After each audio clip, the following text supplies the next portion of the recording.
I'm pleased to recognize the gentle lady from Alabama, Ms. Sewell, for as much time as she may consume. The gentlelady from Alabama is recognized.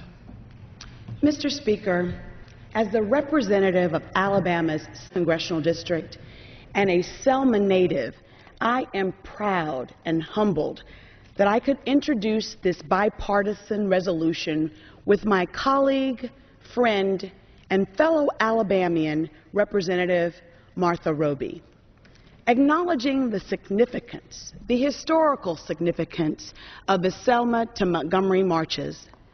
By adding the voices of members of Congress, current and former, to the history of the civil rights movement, we are preserving an important part of the legacy that is the civil rights movement, a legacy that is important not only to Black history, but to American history and thus to world history. It is truly a full circle moment for me. Personally, I stand here today before this august congressional body as a member of Congress and a native of Selma, Alabama. I ask my colleagues to support House Resolution 562. I am humbled because I know that my election last year would not have been possible had it not been for the courage of members of Congress, present and former, like Congresswoman John Lewis. For that I say thank you. This resolution directs the House Office of Historians to compile oral histories from current and former members of Congress involved in the monumental Selma-to-Montgomery marches, as well as the civil rights movement. Now, these documents will be used for the purpose of extending and augmenting the historical record for public dissemination and education. The historical accounts of current and members of Congress are living history. They offer an important perspective on the events of the 1960s. The state of Alabama played a critical role and an integral part of the fabric of the civil rights movement and American history. It is a painful part of Alabama's history. But today we stand opening arms and welcoming the commemoration of those events, because without those events and the brave men and women who traveled all across this nation to come to the state of Alabama during the 1960s to bring about the change that we all enjoy, Black men and white men, Jews and Gentiles, coming together in order to make sure that we had a more perfect union and that America lived up to its ideals of democracy and civil liberties. I can't imagine what it was like to be Congressman John Lewis as he walked across the Edmund Pettus Bridge. I grew up in Selma. I lived my life in Selma, Alabama. My mom and dad are still in Selma, Alabama. I cross the Edmund Pettus Bridge every time I go home to visit them.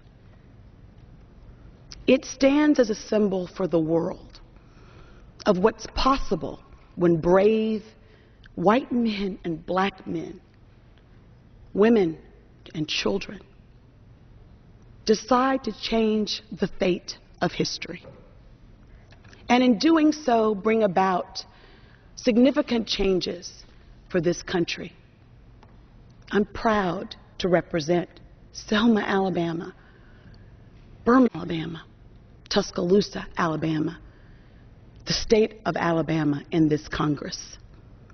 I do so humbly because of the courage and bravery of former and current members of Congress who did the unthinkable.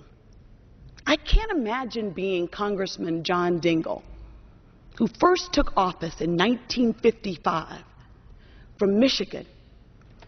He sat in this very chamber and voted for the passage of the Civil Rights Act of 1964 and the Voting Rights Act of 1965 against amazing opposition from his own constituents in Michigan.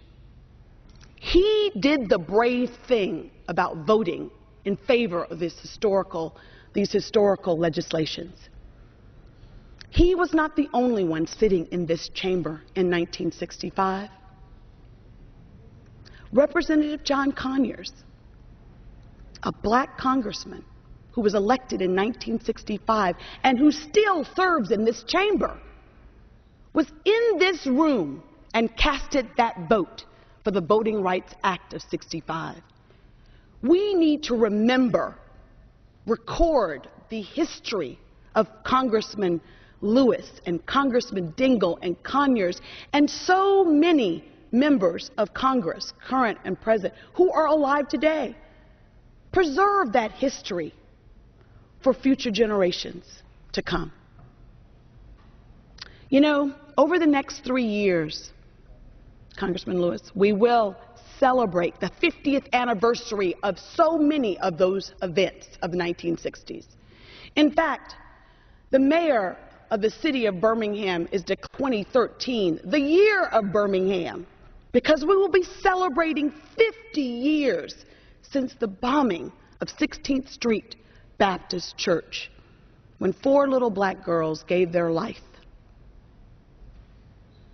so that I could enjoy the freedoms I enjoy today, that we all can enjoy the freedoms that we enjoy today. Over the next 3 years, it'll be 50 years for a lot of significant 1960 events, and I am honored to join with my colleague, Martha Roby, who represents Montgomery and is a native of Montgomery. Alabama has 2 women members of the congressional delegation for the first time ever. Our election in 2010 was only made possible because of the courage of so many people who sat in this body and made tough votes. The people of this chamber who decided that it was time to make a difference in America. I'm honored to share the co-sponsorship of this legislation with Martha Roby. We share a common history as proud Alabamians, a history that should be recorded for posterity. Now, this weekend, I get the opportunity, as well as Martha Roby, Congresswoman Roby, and Congressman Spencer Backus, to co-host with Congressman John Lewis the Faith and Politics Institute annual pilgrimage back to Alabama. We will start this coming Friday, tomorrow, in Birmingham. We will visit the historic site of the 16th Street Baptist Church. We will in Kelly Ingram Park with Congressman John Lewis and walk in his footsteps. We will visit the Civil Rights Institute in Birmingham, Alabama. And then we will travel on Saturday to Montgomery, Alabama. And we will see Dexter Avenue Baptist Church, where Martin Luther King was a young pastor. We will also enjoy in the evening a dinner in the state capitol, Montgomery, Alabama. In the state capitol, could you imagine that almost 50 years from 1965, that white members of Congress and black members of Congress would be able to sit and break bread with the governor of the state of Alabama? We will do that on Saturday. And on Sunday, I get to welcome a delegation to my hometown, Selma, Alabama. And we will reenact that great march. We will go to my home church, Brown Chapel AME Church, where I have been a member for 30 years, where my mother is on the board of trustees. We will sit in that church. We will partake and experience that which people did 50 years ago. And then we will march hand in hand across the Edmund Pettus Bridge. I know that I would not be here if it weren't for the fact that people marched, people died, people prayed for the opportunity that we enjoy today. I could not imagine as a little black girl from Alabama that I would be the first black Congresswoman from the state of Alabama. But I can because they marched. I can because they died. I can because people prayed. I ask my colleagues to join me and Congresswoman Martha Roby and Congressman John Lewis and so many others in supporting this House resolution today. Thank you, and I yield back the balance of my time. Gentlelady yields back. The gentleman from Georgia reserves. The gentleman from California is recognized. Mr. Speaker, I yield myself such time as I may